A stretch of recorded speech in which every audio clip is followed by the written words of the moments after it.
Lucas 16 e verso 19. Aqueles que localizaram, por gentileza, diga amém. Se você não localizou, já está aqui atrás. Olha que maravilha. Lucas 16, 19 está escrito assim: havia um certo homem rico que se vestia de púrpura e linho finíssimo e andava sempre no resplendor e vivia com muito luxo. Havia também um certo mendigo chamado Lázaro, e este foi colocado no portão da casa do rico, e este era cheio de feridas, e ele desejava se alimentar com as migalhas que caía da mesa do rico. Além disso, os cães vinham lamber as suas lepras. E aconteceu que o mendigo morreu e foi levado pelos anjos ao seio de Abraão. E o homem rico também morreu e foi sepultado. E no inferno ele se ergueu, levantou os olhos, e estando em tormento, viu de longe Abraão e Lázaro no seu seio. E ele gritou dizendo: Pai Abraão, tem misericórdia de mim. Envia Lázaro para que ele possa molhar a ponta do dedo na água e refrescar a minha língua, porque eu estou em tormento nestas chamas. Mas Abraão disse: Filho, lembra-te que entre tu e eu há um grande abismo. Na sua vida você só recebeu bens, e Lázaro, bem algum, só o mal. Mas agora ele é confortado e você está em tormento. Tanto que daí para cá ninguém pode passar, nem daqui até aí. Verso 27. Então ele diz: eu te suplico, pois, na casa de meu pai, envie alguém, porque eu tenho 5 irmãos, para que eles ouçam o testemunho e não venham também para este lugar de tormento. Disse Abraão: eles têm Moisés e os profetas, a eles devem ouvir. Ele disse: não, pai Abraão, mas se alguém dos mortos for até eles então vão se arrepender. Então disse Abraão a ele: se eles não ouvem Moisés e nem os profetas, tampouco darão ouvidos, mesmo que alguém volte dos mortos. Amém? Amém. Por favor, não feche a sua Bíblia. É muito importante que você acompanhe com a Bíblia aberta ou com o celular ligado, porque nós vamos trazer uma exposição sobre o texto que lemos. Mas antes propriamente de entrarmos dentro deste texto e no contexto, há algumas verdades a serem pontuadas e estabelecidas. Primeira verdade: na nossa Bíblia tem 41 parábolas. 2 parábolas no Primeiro Testamento, ou naquilo que nós chamamos de Velho Testamento, e 39 parábolas nos Evangelhos, Novo Testamento, de Mateus a João. E aí com certeza nos vem uma pergunta à mente: ora, que era uma parábola? O que é uma parábola? Uma parábola era e é uma fábula, uma história que contém coisas do cotidiano e da vida das pessoas que ouvem no seu contexto. Só que dentro desta fábula, dentro desta história, há princípios morais e conselhos espirituais. Isto que era uma parábola. Você lembra da parábola do semeador? Que Jesus Cristo contou? Que um semeador saiu a semear e caiu semente à beira do caminho. Por que ele contou essa parábola? Porque o povo no primeiro século, na época em que Jesus peregrinou e pregou em Israel, era um povo agrícola. Então ele usou algo do dia a dia para trazer uma explicação moral com princípios espirituais. Isto era e é uma parábola. Mas o mais curioso, que dentre estas 41 parábolas que tem na Bíblia, hoje nós vamos trabalhar sobre a parábola mais polêmica da Bíblia. E por que esta parábola ela é a mais polêmica de toda a Bíblia? Porque ela é a única parábola que tem o nome de uma pessoa no singular, Lázaro. Por isso muitos intérpretes, leitores, eruditos, mestres, até entendem e afirmam que o que está nessa parábola literalmente possa ter acontecido na vida real, por conta de somente nela aparecer o nome deste homem chamado Lázaro. Pois bem, tendo dito isto, entremos na parábola. Logo no verso de número 19, o texto falado por Jesus nos apresenta um homem rico e muito rico. Um homem que se vestia de púrpura, um homem que se vestia todos os dias com roupa de gala.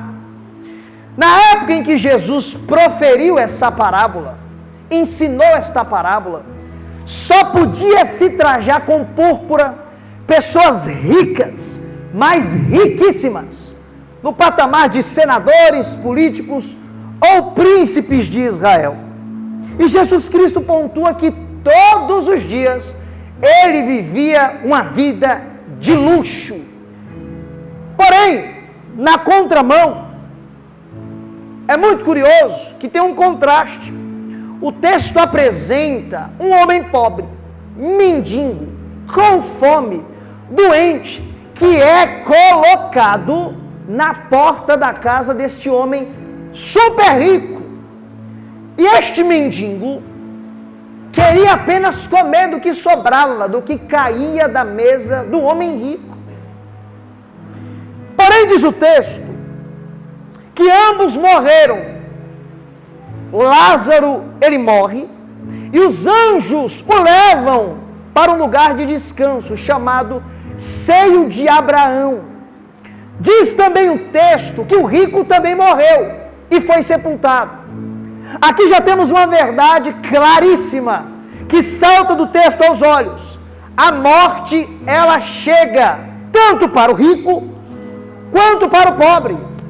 A grande diferença é o destino final. Por isso, na noite de hoje, à luz desse texto, e de tudo que eu estou te falando, te pregando, eu gostaria de pensar em um tema, para a pregação de hoje. E o tema não poderia ser esse, senão outro. Há muito mais além da sepultura. E o porquê eu digo isso? Porque muitas pessoas dizem, ali no velório, aqui está o fim da pessoa. É o ponto final. Acabou. É aqui o destino de todos. Mas muitos se esquecem que além da sepultura há muito mais. E é isso que veremos na noite de hoje.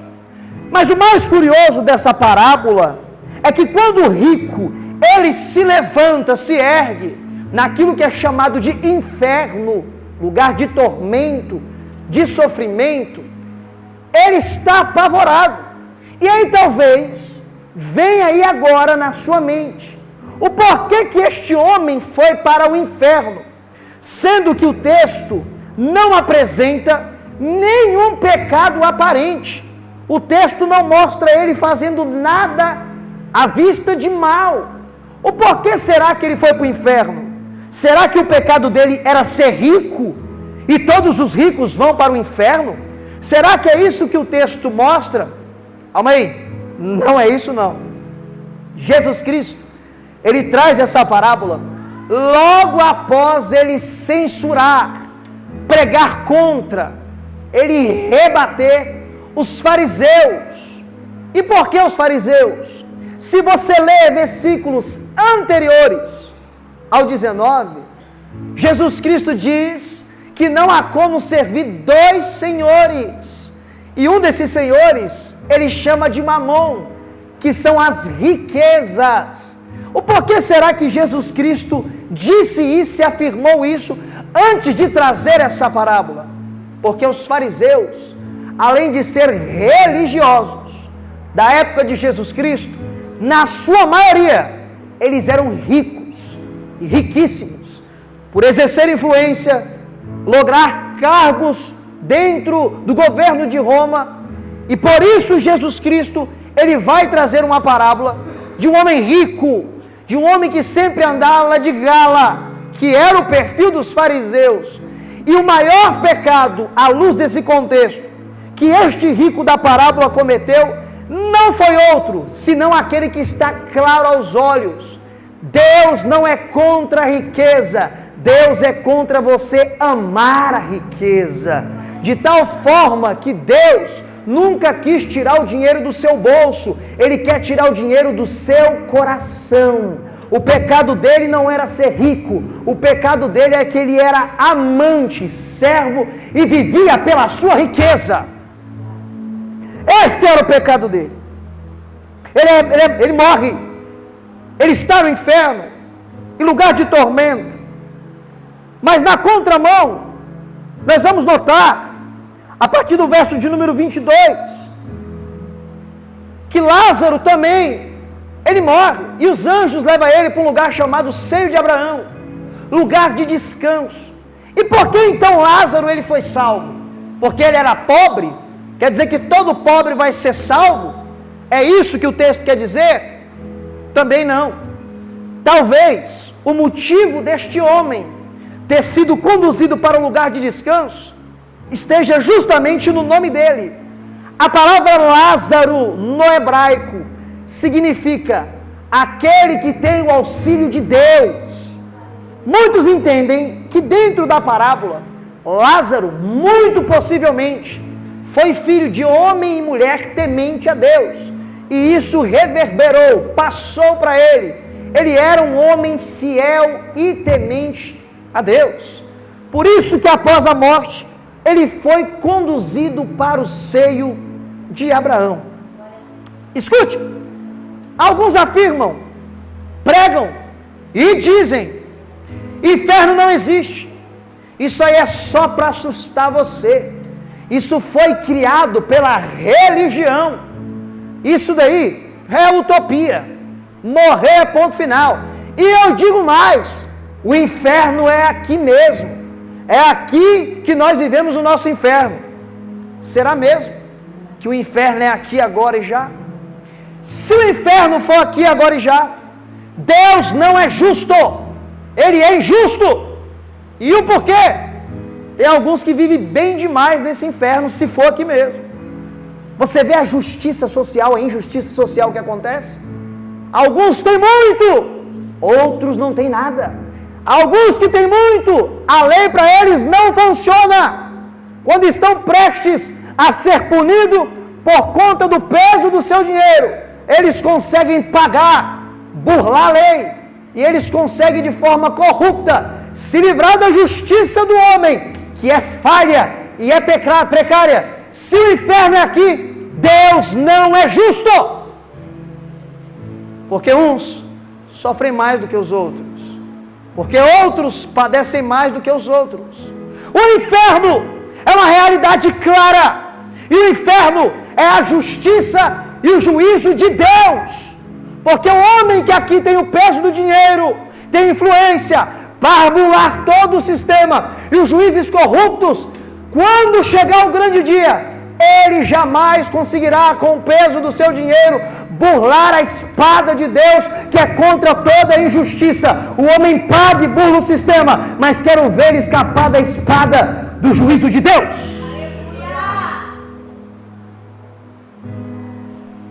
Lázaro está no lugar de descanso, está sendo confortado, ele está sendo consolado. Em vida teve muito sofrimento, passou por dificuldades inúmeras, segundo a parábola, mas agora ele tem consolo, agora ele é cuidado, agora ele é consolado, agora ele é confortado, mas no outro lado de um grande abismo, que segundo o texto existe, há um homem que está em tormento, há um homem que se ergue e se vê numa condição desesperadora, irremediável. E aqui tem mais outra grande verdade, que nós vamos derrubar por terra, uma ideia que circula aí por fora: aqueles que morrem, eles estão dormindo, não tem ninguém acordado, todos estão no chamado sono da alma, estado intermediário. Isso é até uma posição teológica defendida, e não é por poucos, até por muitos. Mas a minha Bíblia me mostra claramente, não apenas por esse texto, mas por outros textos, que a verdade não é esta. Veja bem, na crucificação de Jesus Cristo, um ladrão nega, um ladrão zomba, blasfema do nosso Salvador, mas o outro se arrepende e faz um pedido: lembra-te de mim quando entrares no teu reino. Jesus Cristo afirma: hoje mesmo estará comigo no paraíso. Eu te faço uma pergunta: Jesus Cristo, ele está dormindo? Quando Estevão, o primeiro mártir, está ajoelhado sendo apedrejado para morrer, ele vê os céus abertos, e quem é a direita de Deus Pai Todo-Poderoso? Jesus Cristo em pé, aguardando e esperando o seu servo. Apóstolo Paulo em Filipenses, ele deixa muito claro: melhor me é morrer para estar com Cristo. A ideia do texto que é um ato momentâneo, apagou o corpo aqui, fechou os olhos aqui, desperta na eternidade. Então aqui nós temos uma verdade claríssima e cristalina: não existe o sono da alma. Morreu com Cristo, é conduzido para o descanso ou para a presença de Deus. Morreu sem Cristo, é conduzido imediatamente para o lugar de sofrimento, ranger de dentes, chamado inferno, mundo dos mortos. E agora eu gostaria que você analisasse comigo algumas verdades e realidades do inferno. Primeiro ponto que nós já destacamos: o inferno é real, e é o juiz e a justiça de Deus. Esse ponto está claro no texto. Veremos outras verdades. Há pessoas no inferno, segundo a parábola, conscientes, em sofrimento, em tormento, e lúcidas, sabendo do ambiente e do lugar que elas estão. Veja o verso de número 24. Quando ele se levanta e vê Abraão e vê Lázaro sendo consolado, ele faz um clamor, um pedido: pai Abraão, deixa que Lázaro molhe o dedo e ponha na minha língua. Irmãos, alguém que está em tormento, numa ideia de chamas abrasadoras, te incomodando, um dedo molhado vai aliviar? Um dedo molhado não alivia. O que será que esse homem tentou transpassar com esse pedido apenas de um dedo molhado na língua? Eu preciso de um conforto. Eu preciso de alguma coisa para tirar todo esse sofrimento que eu estou passando. Nem que seja uma ponta de dedo molhado. Imagina um sofrimento. Ele só queria um dedo molhado para refrescar todo o sofrimento que ele estava sentindo. Como se não bastasse, ele está totalmente desconsolado. Lázaro é consolado, é cuidado. Ele está sem consolo, ele queria só um dedo molhado como consolo na língua. Além de não receber o consolo, isto mostra que o inferno é um lugar de clamor. Pessoas gemendo, pedindo um auxílio, uma ajuda, mas não serão atendidos. Aqui ainda você tem a liberdade de clamar ao seu Deus e ser atendido. Aleluia! Mas no inferno haverá pessoas clamando que não serão respondidas ou atendidas. Abraão diz: não tem condições. Entre nós tem um grande abismo de separação, de tal modo que ninguém pode passar daí para cá e nem daqui para lá. É um lugar de prisão perpétua, que quem entrará não sairá. Lugar de tormento, lugar onde a sua consciência vai estar funcionando e você vai entender que está lá, aqueles que vão para lá. Lugar de clamor, mas um clamor vazio, porque só vão clamar, mas não serão atendidos, não serão respondidos, não serão ouvidos.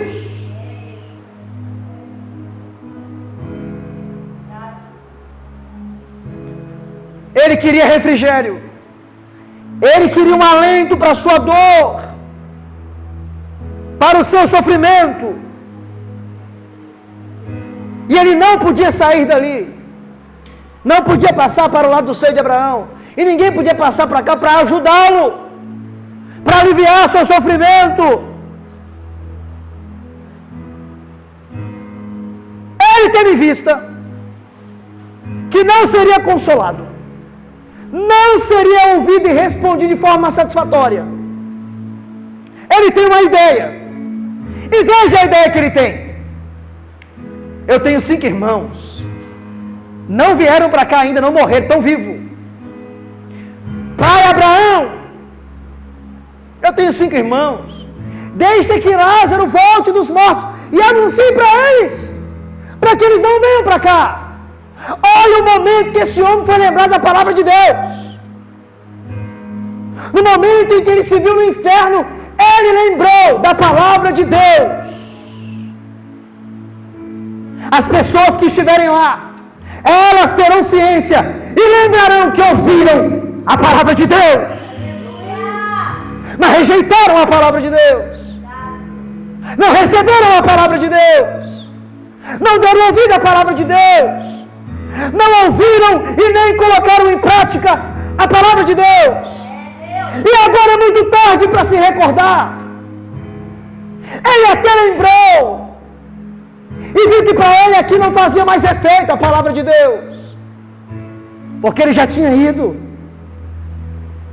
Entenda uma verdade absoluta: a decisão de céu e inferno é aqui, agora e já. Não existe purgatório, é uma mentira, é balela, heresia. Enquanto há fôlego de vida, há esperança. A decisão se toma aqui.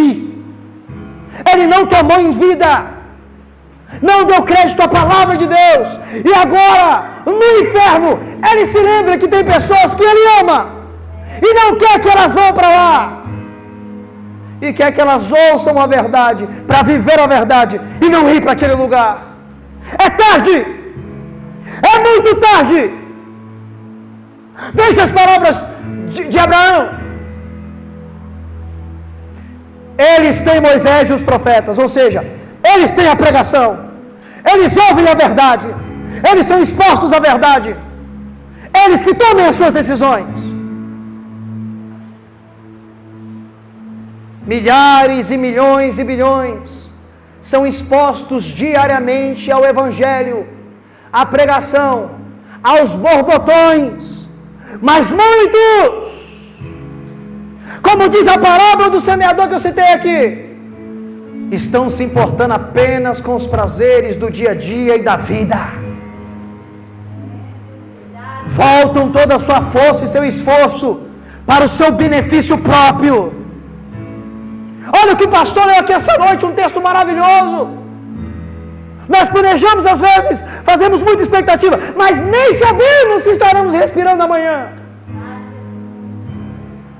E esse texto que o pastor leu de Tiago deixa claro: ó homem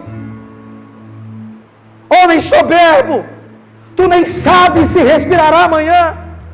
Você não deveria pensar assim. Na verdade, homem, você deveria pensar: se Deus quiser, amanhã eu levantarei, e amanhã eu prosseguirei. Você não sabe o dia de amanhã. E com isso eu não estou pregando que você não deve ter objetivos, que você não deve lutar para ter coisas terrenas. Lute, tenha, mas não deposite toda a sua fé e seu coração nisso, porque tudo isso aqui é passageiro. O seu foco, o seu coração, todas as suas forças têm que estar no reino de Deus, que é eterno. para ele foi tarde. Se lembrou da palavra muito tarde. E agora está preocupado com aqueles que ele ama e está vivo. E o pedido dele é um tanto inusitado. Deixa Lázaro voltar lá. Ele nem pede para voltar, ele pede Lázaro. Talvez a ficha caiu. Talvez ele entendeu que ele merecesse estar lá. Pode Lázaro voltar. Porque se alguém voltar dos mortos, eles vão dar ouvido. Abraão deixa muito claro e quebra uma outra heresia dentro da parábola, que é ensinada por aí. Ele deixa claro que ninguém pode passar de lá para cá. É um lugar de prisão. É um lugar que ninguém pode sair. Então não teria como alguém voltar dos mortos para anunciar nada aos vivos. Esse negócio de mesa branca é heresia. Ninguém volta do morto, não. Tem espírito de morto ali, ninguém não. O que tem ali são demônios. É mesa dos demônios. Não tem contato com o defunto, com o morto, não. Aos hebreus, é claro, ao homem está ordenado morrer uma única vez. E logo depois disso segue-se o juízo. Eternidade com Deus ou sofrimento sem Deus. Ele está inconsolável. Ele está em tormento. Ele está consciente. Ele se lembra da verdade de Deus, mas para ele é tarde. Mas ele ainda se preocupa com quem está vivo. Mas aqueles terão que tomar as suas decisões, porque eles têm a palavra, tem Moisés, tem os profetas. É anunciado a eles.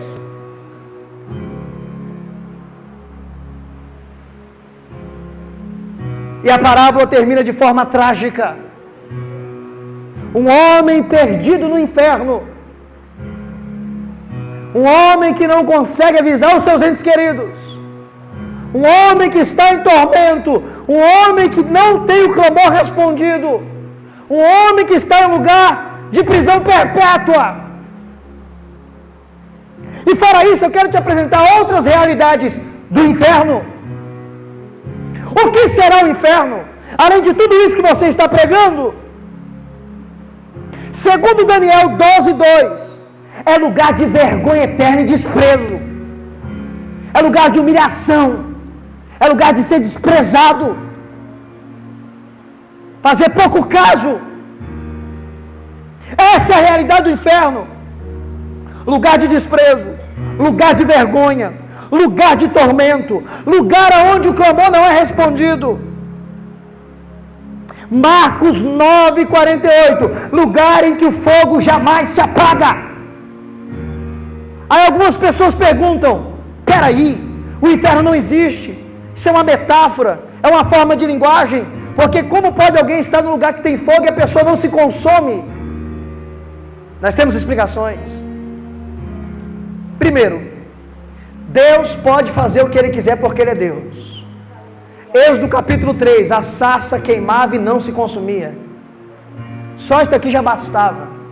Mas talvez uma ideia legal também. Eu vou fazer uma posição de comparação de equivalência. Você já chegou perto de uma fogueira forte, mas aquela forte mesmo? Não te traz um incômodo? Não começa a incomodar você?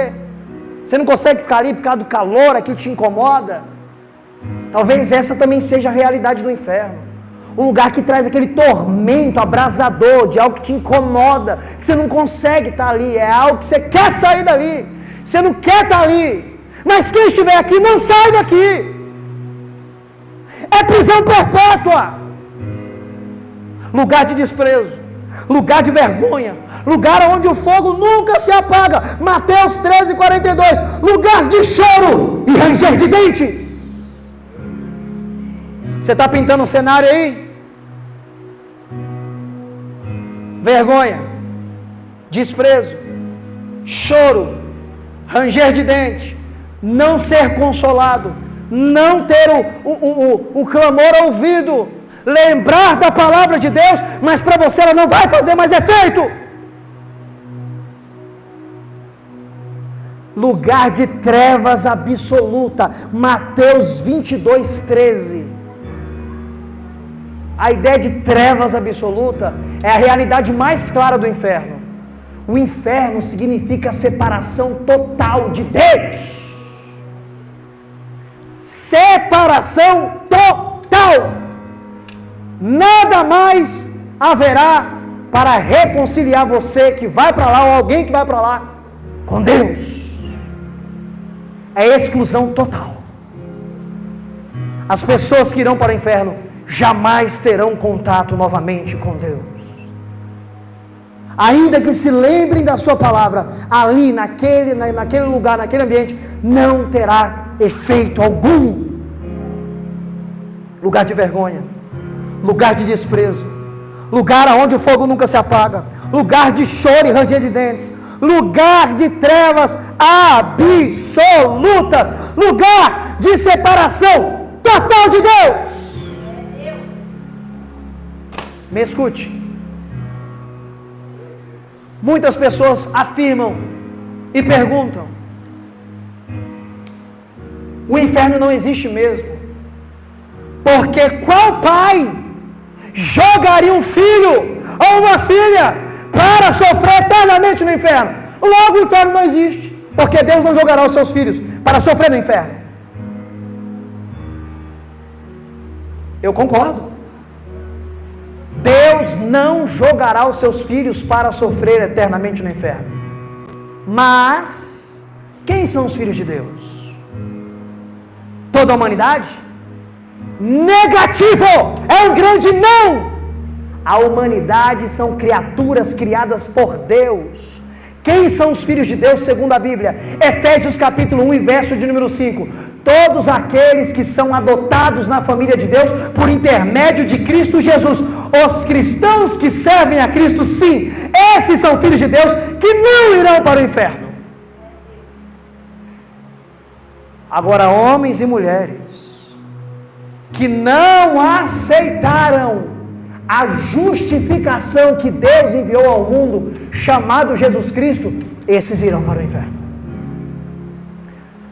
Até porque, igreja, o inferno, ele não foi criado para o homem. Como assim?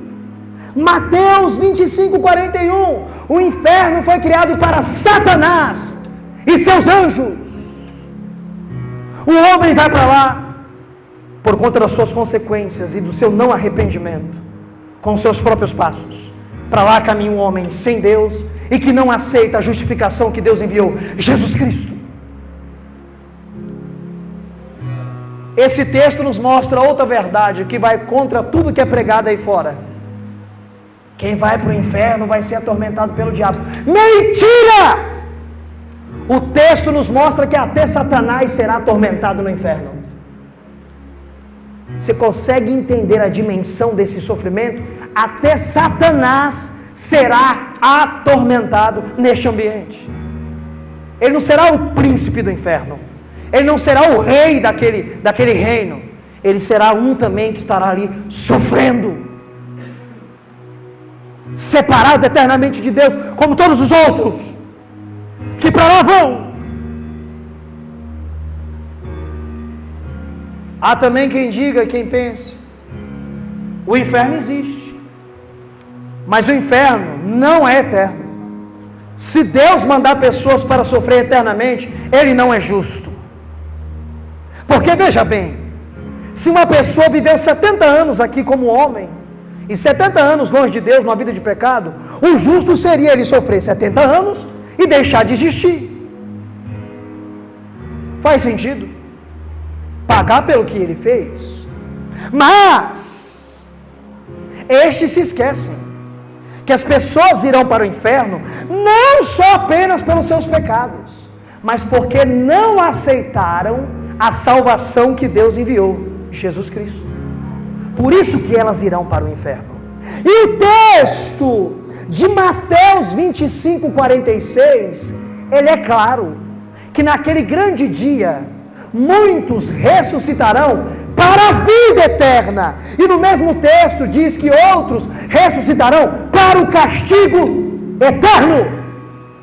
Tanto aqueles que vão viver com Cristo serão eternos, quanto aqueles que vão viver sem Cristo sofrerão eternamente.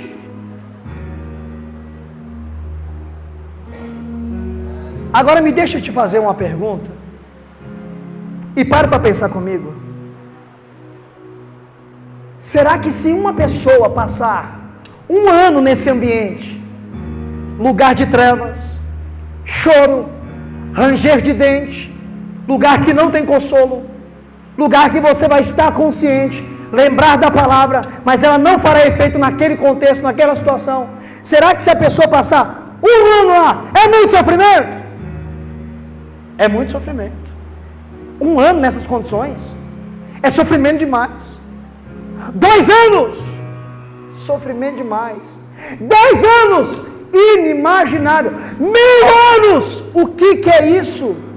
As pessoas que já estão lá e estarão lá, vai passar 1000 anos, elas estarão em tormento, vergonha eterna, desprezo eterno, choro, ranger de dentes. 1 milhão de anos, vergonha eterna, sofrimento, choro, ranger de dentes. 1 bilhão de anos, vergonha eterna, choro, ranger de dentes.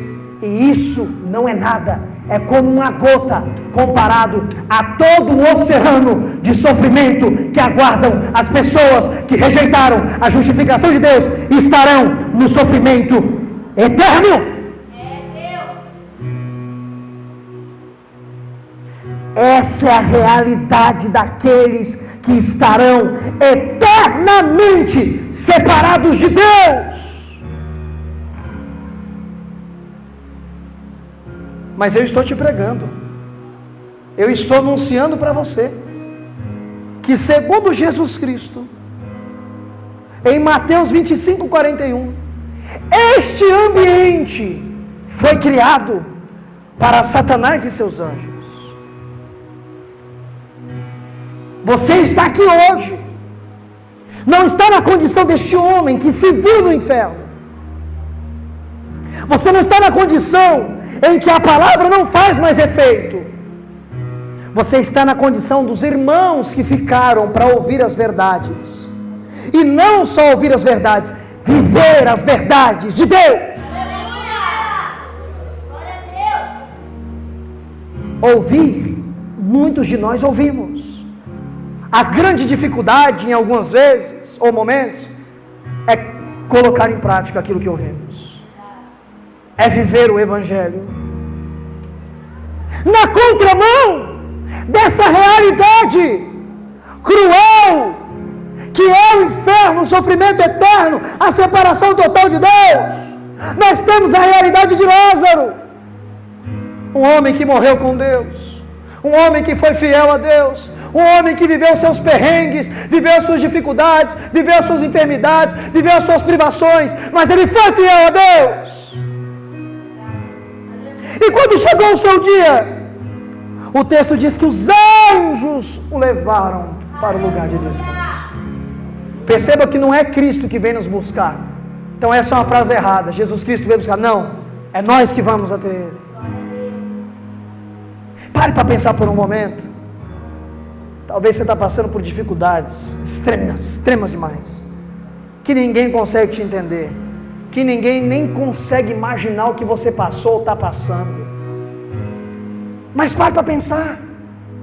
Quando nós chegarmos nesse estado de eternidade, ainda que você tenha vivido aqui uma vida de 30 anos sofrendo, 30 anos de provação, 30 anos de dificuldade, com apenas 1 minuto de eternidade, você vai esquecer de tudo.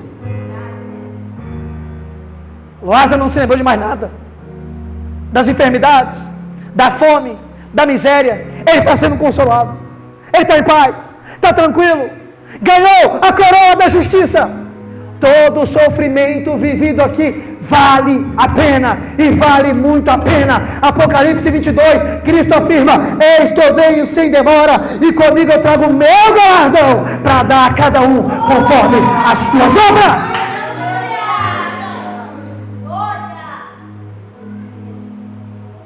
Vale a pena ser fiel a Cristo, ouvir a tua palavra, crer no teu Evangelho e aguardar o dia tão esperado.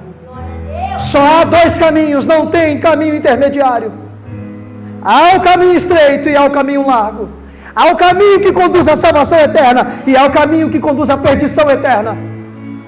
O Espírito Santo, ele traz a verdade no teu coração, te convence da verdade, da justiça e do juízo, para que você ande no caminho estreito, com dificuldade, com provações, com perseguições, com privações. Mas lembre-se que toda uma vida de sofrimento será esquecida com apenas um único minuto na presença do nosso Deus, em uma eternidade de paz, glória, consolo e bem-aventurança. O contraste ele é gigantesco e gritante. As pessoas que vão para a perdição eterna é um lugar de ranger de dentes e sofrimento, e elas não são consoladas. Mas aqueles que vão para a salvação eterna, Apocalipse 21, Ele enxugará dos nossos olhos toda a lágrima. Você será consolado naquele grande dia de tudo que você viveu aqui na terra dos homens. E até pensou: Deus me esqueceu, Deus me abandonou, Deus não ouve as minhas orações, Deus não ouve os meus clamores. Oh, meus irmãos, deixa eu levantar uma tese aqui. Sabe por que a vida do cristão é difícil? Sabe por que a nossa vida é sofrida? É provação, é doença, às vezes falta isso, falta aquilo. Por que isso? Por que isso acontece? Deixa eu levantar uma tese aqui. Você acha mesmo que Deus quer que você fique confortável aqui? Tem uma vida que nem desse homem aqui. Tranquilex. Relax. Talvez essas provações, perseguições e privações venham entre nós apenas para nos lembrar que a nossa morada eterna não é aqui não. Aqui nós somos peregrinos, estamos de passagem. O nosso descanso não é aqui, a nossa vida eterna não é aqui. O que nos aguarda é a nova Jerusalém. Se você ficar muito tranquilão, você vai querer ficar aqui para sempre. Então as perseguições acontecem só para te lembrar, não é aqui não, é a nova Jerusalém. Você está me entendendo, amém? Se coloque de pé em nome de Jesus que eu quero orar.